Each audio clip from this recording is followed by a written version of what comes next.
All right, Shalom. We are in Genesis chapter 31. Now he, meaning Yaakov, picking up where we left off last week, talking about Yaakov has acquired wealth through his creative use of what was given to him as his wages. Can't even call it good investing so much as, some of it was, but because he traded what he acquired for other things that he wanted, but to increase his wealth. It says, now he heard the things that Laban's sons were saying. Yaakov has taken all that was our father's, and from that which was our father's, he has built up all of his wealth. Now, there's truth to that.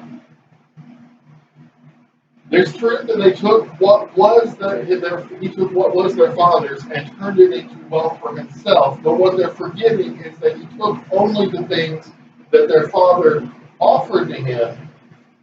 When he said, "Name your wages," Yaakov named the wages, and Laban agreed to it. And so then, what he did with that wealth, what he did with that to acquire a greater wealth, is really none of their business. And it made me when I first was reading this years ago, I thought, who are these young men to be condemning Yaakov for doing whatever he wanted with his money? And that would be our way of looking at it today.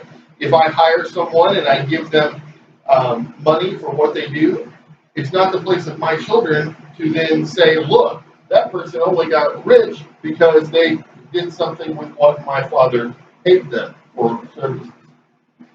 But we're going to get into, as we get further into the story, we'll kind of see where this attitude springs from. It says, Yaakov also saw that Laban's manner toward him was not as it had been in the past. Okay, so for several years, Laban had treated him well, had paid him.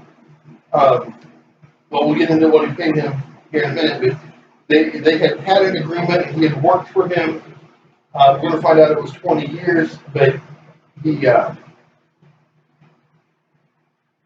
now something is different, and Yaakov can sense it. It says, then Yehovah said to Yaakov, return to the land of your fathers where you were born, and I will be with you. Okay? Now, if we think back a few chapters, the first time we have on record of Yaakov having a one-on-one encounter with Yehovah, he makes him basically a pact with Yehovah, and he says, if I go into this land and you protect me and you take me on my way and you bring me back safely to my homeland, to my family, then you will be my Elohim. Okay?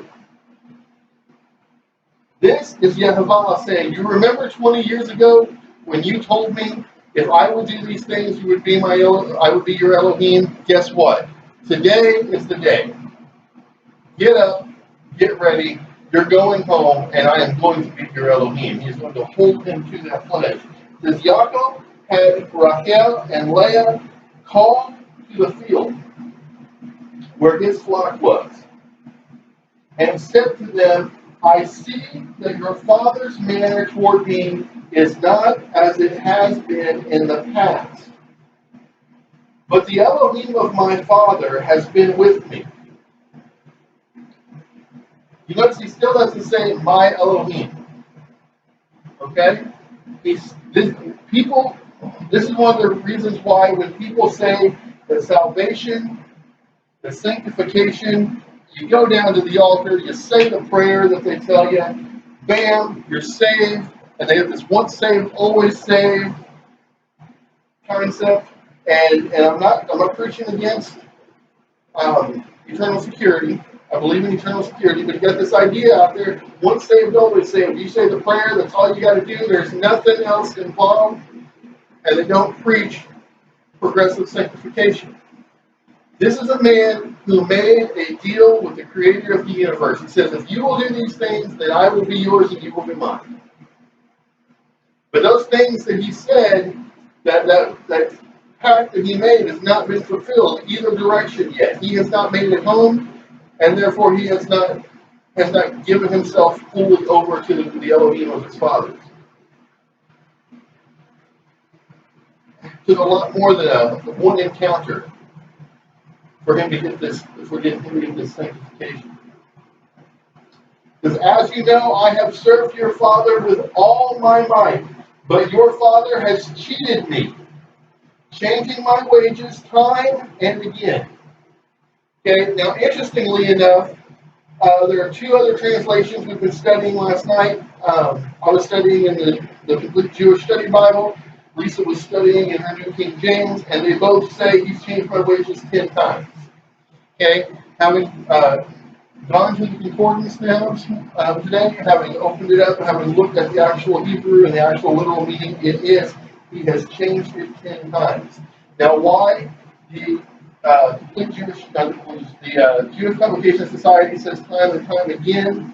I think what they're getting at there is that it may not have been like literal 10 times. That may have been a figure of speech. Okay, and they may have been taking that to just mean a whole bunch of times. But the word literally does say 10 times. Elohim, however, would not let him do me harm. Okay? So now he's still not saying my Elohim, but he's also not saying the Elohim of my fathers. He is simply acknowledging the divine presence of Yehovah. So that's a step toward calling him his own Elohim. If he said thus, the speckled shall be your wages, then all the flocks would drop speckled young. And if he said thus, the streaked shall be your wages, then all the flocks would drop streaked young. Elohim has taken away your father's livestock and given it to me. Now, some people I've heard preach this, some pastors will say, he was still being deceitful, he's still being a trickster. Why? Because he was using his knowledge of animal husbandry to create those streaked and speckled flocks. But here's my thinking on this. What I do for business, whether you're talking about the self-defense stuff or whether you're talking about the mental health stuff, I'm pretty good at what I do. I put a lot of time and energy into studying. But I guarantee you that a whole lot of why I'm as good as I am at the things that I do is because I'm blessed. A whole lot of why I am good at what I do, on the things that I am good at what I do, is because he has a purpose for me. The Elohim of Abba Abraham has a purpose for my life and people that I'm supposed to help and things that I'm supposed to accomplish, hopefully giving glory to him. So I don't really think that this is a lie. I think this is an acknowledgement. That it would be like me saying, you know what? I've had X number of people come to me and say that through my mental health work, I have saved their lives over the years. Thank Elohim. I really think that's the attitude that he has here. I don't think he's trying to deceive his wife. Once at the mating time of the flocks, I had a dream in which I saw that the he-goats mating with the flock were streaked, speckled, and mottled. And in the dream, an angel of Elohim said to me, Yaakov. Here, I answered. Think about that. He's still not saying my Elohim. He's still talking about Elohim as not being his personal source of sanctification. However, he is talking about a personal connection, and that's why I say that we're talking about progressive sanctification here. He's answering when Elohim calls to him. When Yehovah calls out to him, he says, here. And he said, note well that all the he-goats which are mating with the flock are streaked, speckled, and mottled, for I have noted all that Laban has been doing to you. I am the Elohim of Bethel, where you anointed a pillar, and where you made a vow to me. Two important things to think about here. First, we don't know what year this dream was had. I read it, I believe, a lot of people say that he had the dream after the deal was made, and Elohim was saying, because I've seen what Laban is doing to you, because of that, I am going to bless your end of that deal. Okay? I read it and I lean more toward he had the dream before the deal was made, and based upon the contents of the dream, he made the deal. When Laban said, "What will be your wages?" and he said, "Give me the streak and the speckled and the bottom." Okay, I believe he was working. That was a step out on faith on his part. I could be wrong. It could have happened the other way, but that's just the way I read it. I think that was the beginning of his growing in faith. Number two thing I want you to think about here is he didn't just say in the dream, "I'm going to bless this for you." He said, "Oh, by the way, I am Elohim. You met at Bethel, and remember you made that vow to me. I'm going to bless you in all things." It says, "Now arise and leave this land and return to your native land." Then Rachel and Leah answered him, saying, "Have we still a share in the inheritance of our father's house?" Like, why are you even bothering to tell us this? What would hold us here? You know what these are? These are good wives.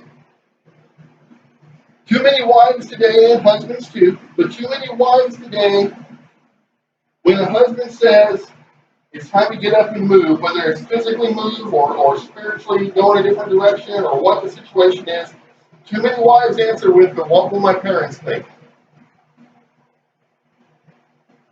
Okay? They did not hesitate. Surely he regards us as outsiders. Now think about that. Surely, common sense is what they're saying. Common sense says that he's going to consider us to be outsiders. We're not his daughters anymore. We're your wives. It says, now that he has sold us and has used up our purchase price. Oh, now we're getting to the root of it. He has sold us to you as your wages. You've been a good husband to us. He was not such a good father. And now he has used up our bride price. So what use are we to him now? He can't get any more work from you for us. Why would we even care that you're going to take us away from here? Let's go. That's what they're saying. Truly, all the wealth that Elohim has taken away from our father belongs to us and to our children. Saying, you know what? It was our inheritance, our children's inheritance. He gave it to you. You are our husbands. We haven't lost anything. It's just that now we get it through you instead of through him. Now then, just as Elohim has told you. Now you notice it doesn't say your Elohim. It doesn't say the Elohim of your fathers. It says Elohim. And that tells me that in this time, in this 20 years that he has been interacting with Leah and Rachel, he has taught them what he knows of Yehovah. Because they're not saying your Elohim or your father's Elohim, they're just calling him Elohim. They're recognizing him for who he is. Thereupon Yaakov put his children and wives on camels, and he drove off all his livestock and all the wealth that he had amassed, the livestock in his possession that he had acquired in Padan Aram, to go to his father Yitzhak in the land of Canaan. Meanwhile, Laban had gone to shear his sheep. He wasn't really paying attention to anything else going on in the family. Why? Because he was off making money. not saying you shouldn't make a living for your family, but he was off trying to make his own money, and therefore he wasn't paying attention to what was going on in the extended family. Yes, we need to make some money, and we need to feed ourselves, and we need to feed those attached to us, but we need to also pay attention to what's going on around us, especially in our own families.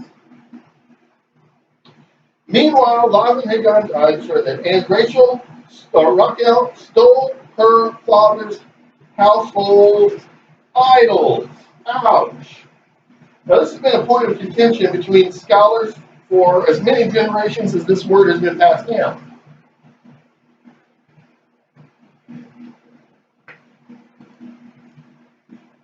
A lot of people jump on this really quick and say, look, she's an idol worshiper. I bet that's why it took so long for her to get pregnant. It was a curse. She's an idol worshiper. Yehovah didn't want an idol worshiper being matriarch of the nation. And then there's the other extreme camp that says, oh, she just wanted them to sell them. They were probably gold or silver or something.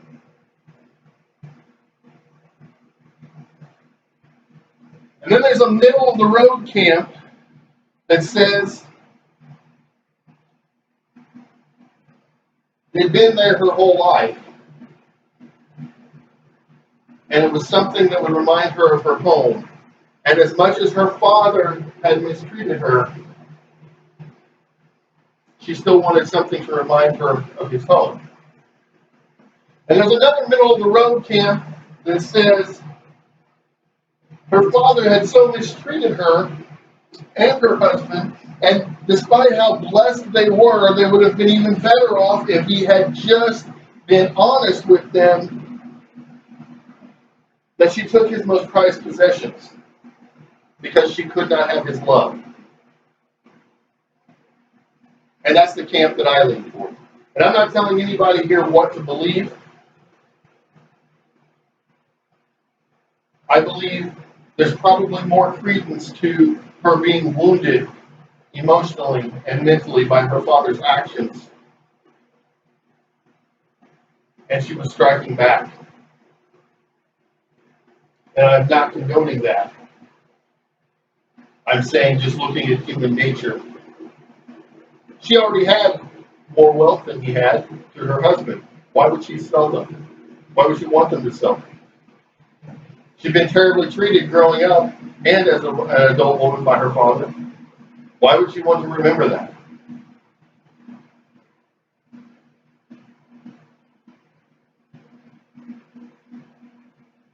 Jacob kept Laban the Aramite in the dark, not telling him that he was fleeing. You notice it doesn't say his father-in-law.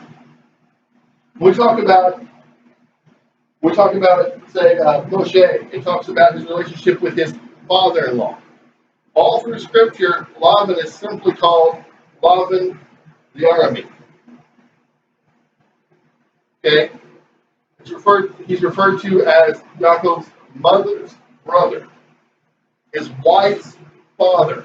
Never as his father-in-law. That tells me that there was never the relationship between the two of them that is actually ordained in how a family structure is supposed to be.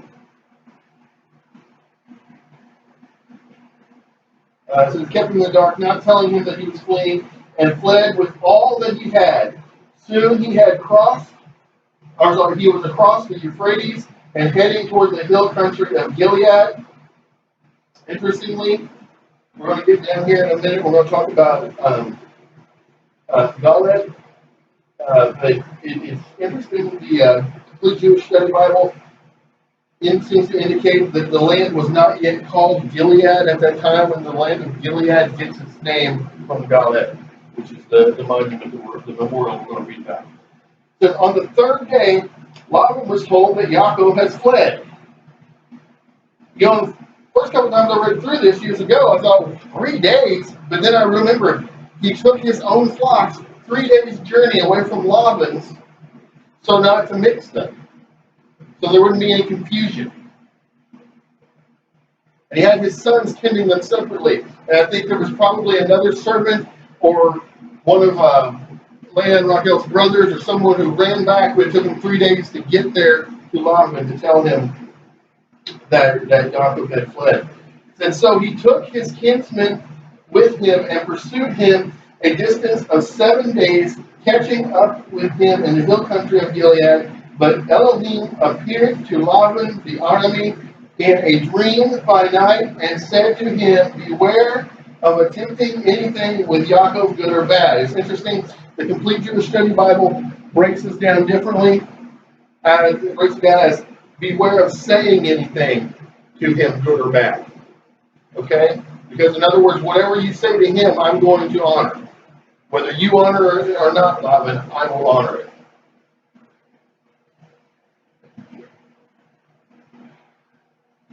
Laban overtook Yaakov. Yaakov had pitched his tent on the height, and Laban with his kinsmen encamped in the hill country of Gilead.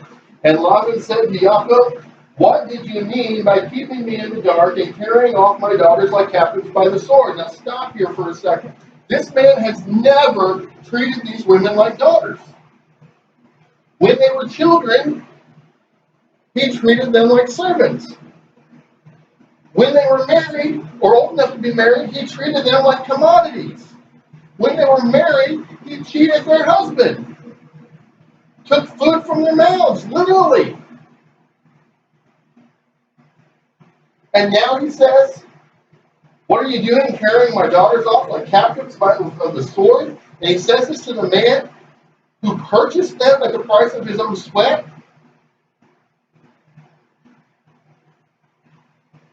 Can we see now where the sons of Laban got their attitude? Look, he took everything that was our father's. That's why he's rich. Look, you took my daughters that you made a deal with me about for a bride price.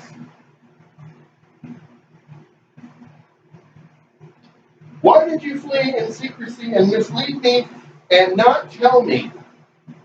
I would have sent you off with festive music, with timbrel and lyre. And I read that last night. It's the first time I ever thought he might just have been talking about a funeral procession. Think about that.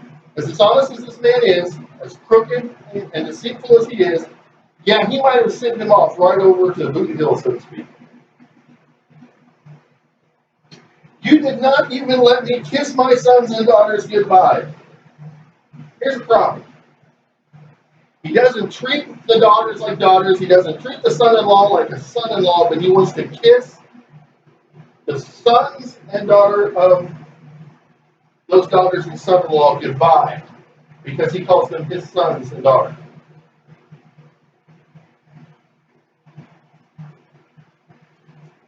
There's no truth in what this man is saying.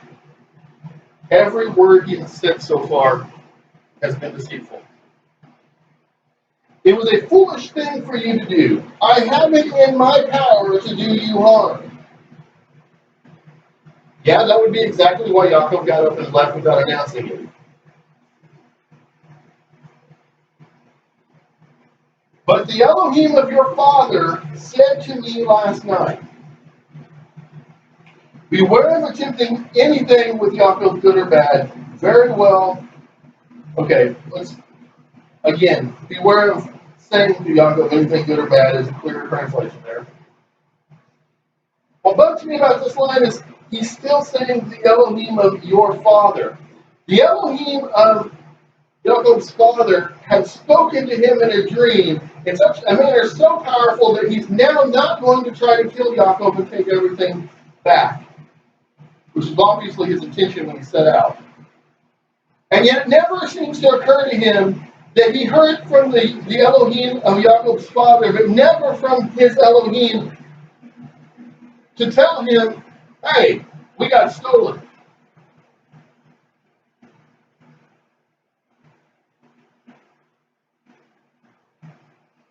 I think that might set in at some point. He says, very well, you had to leave because you were longing for your father's house, but why did you steal my Elohim? Yaakov answered Laban, saying, I was afraid because I thought you would take your daughters from me by force. But anyone with whom you find your Elohim shall not remain alive. Yaakov is trying to be a righteous man here. In the presence of our kinsmen, point out what I have of yours and take it. Yaakov, of course, did not know that Rachel had stolen them. So Laban went into Yaakov's tent and Leah's tent and the tents of the two maidservants, but he did not find them. Leaving Leah's tent, he entered Rachel's tent. Rachel, meanwhile, had taken the idols and placed them in the camel cushion and sat on them, and Laban rummaged through the tent without finding them. For she said to her father, let not my lord take it amiss that I cannot rise before you, for the period of women is upon me. In other words, she says, I'm in a lot of pain because it's my time. Please spare me from standing up. And I've heard preachers say, so out of sympathy for her, because he loved her, he didn't make her stand up. I don't think that has anything to do with it all. No. This man did not love this woman. It's proven out in everything that we've read about their relationship.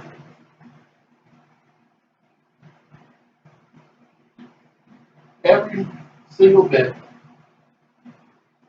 of that has happened in this story so far shows us that he did not love her as a daughter. I believe the cultural sense of responsibility and propriety forced him to not, in front of all the kinsmen, make her stand up and physically expose herself in any way.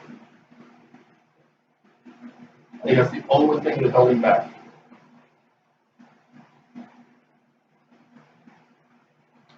Thus he searched but could not find the household idols.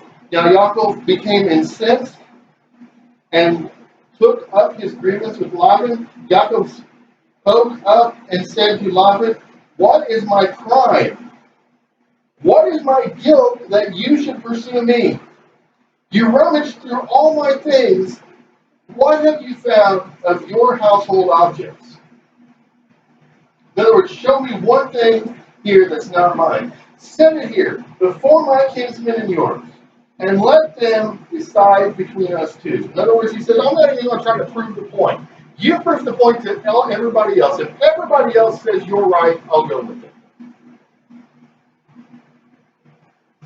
It's proverbial calling him on the carpet. These 20 years I have spent in your service. Your ewes and your she-goats have never miscarried, nor did I feast on rams from your flock. That which was torn by beasts I never brought to you. I myself made good the loss. You exacted it of me. In other words, it wasn't even an option to do that. I just had to come up with what was lost.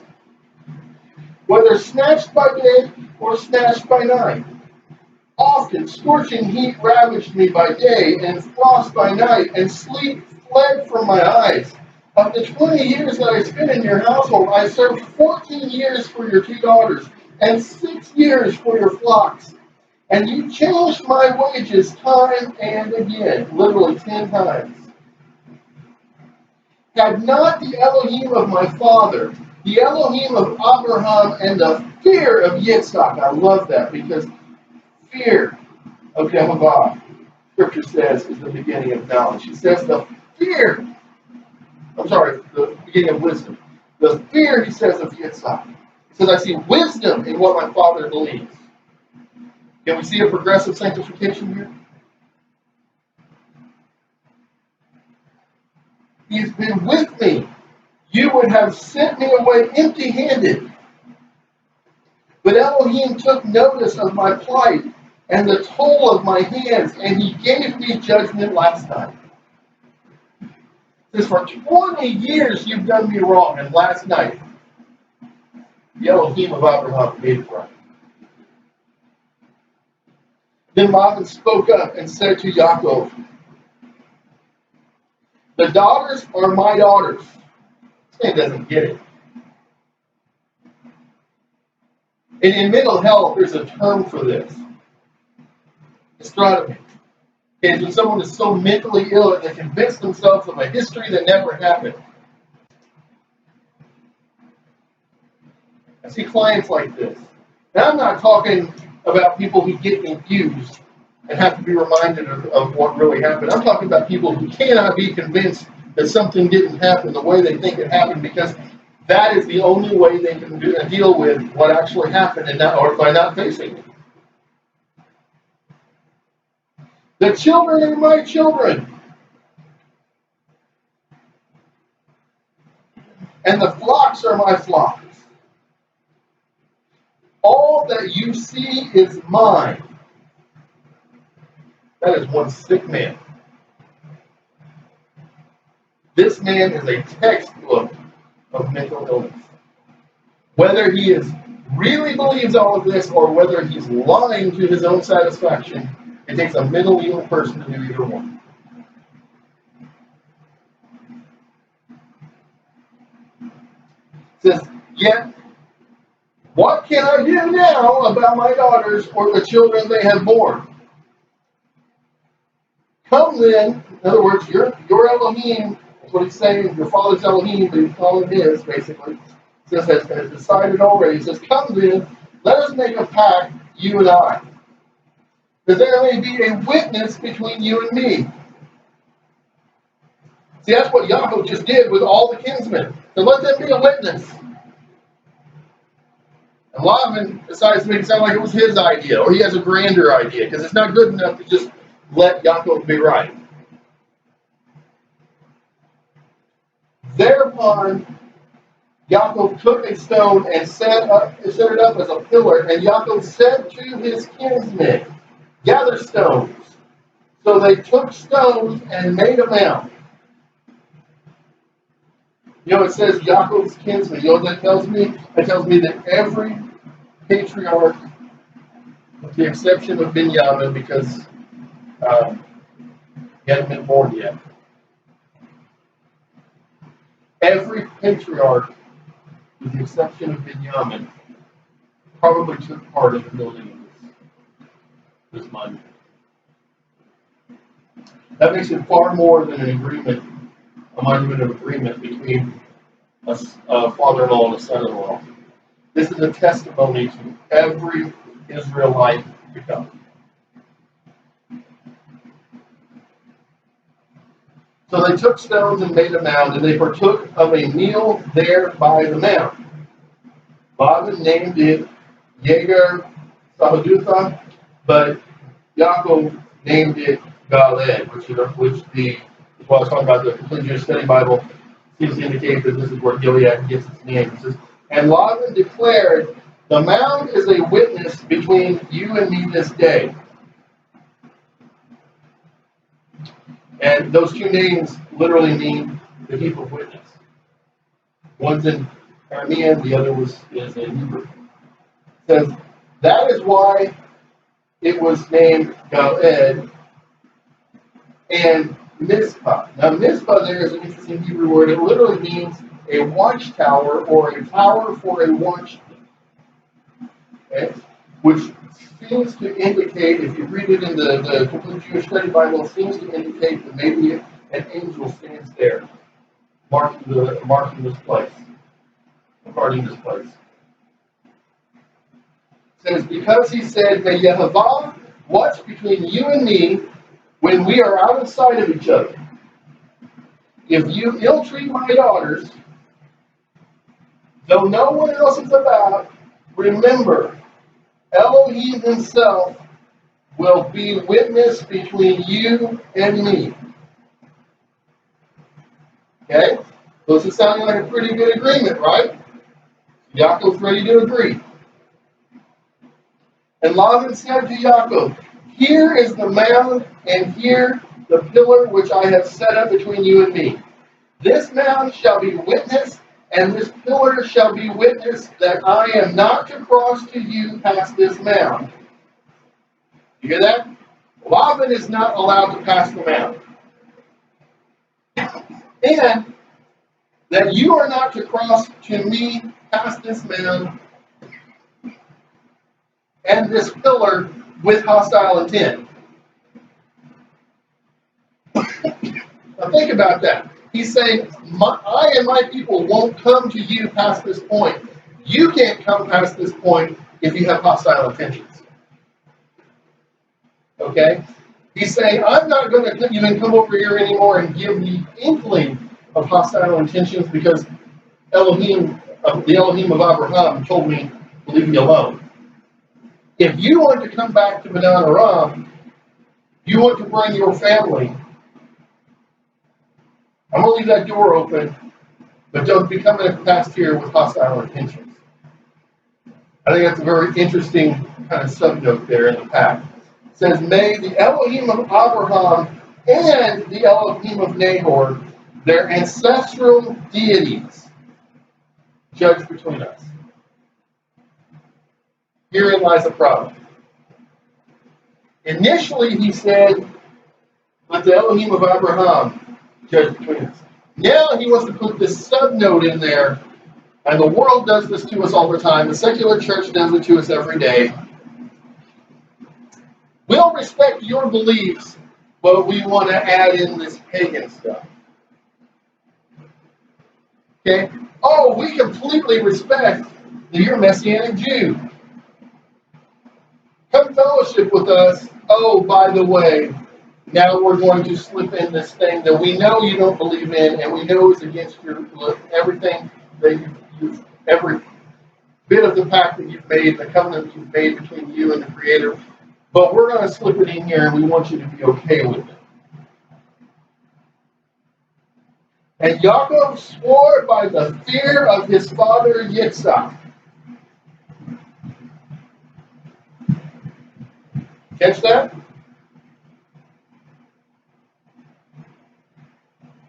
He didn't swear by the other deities.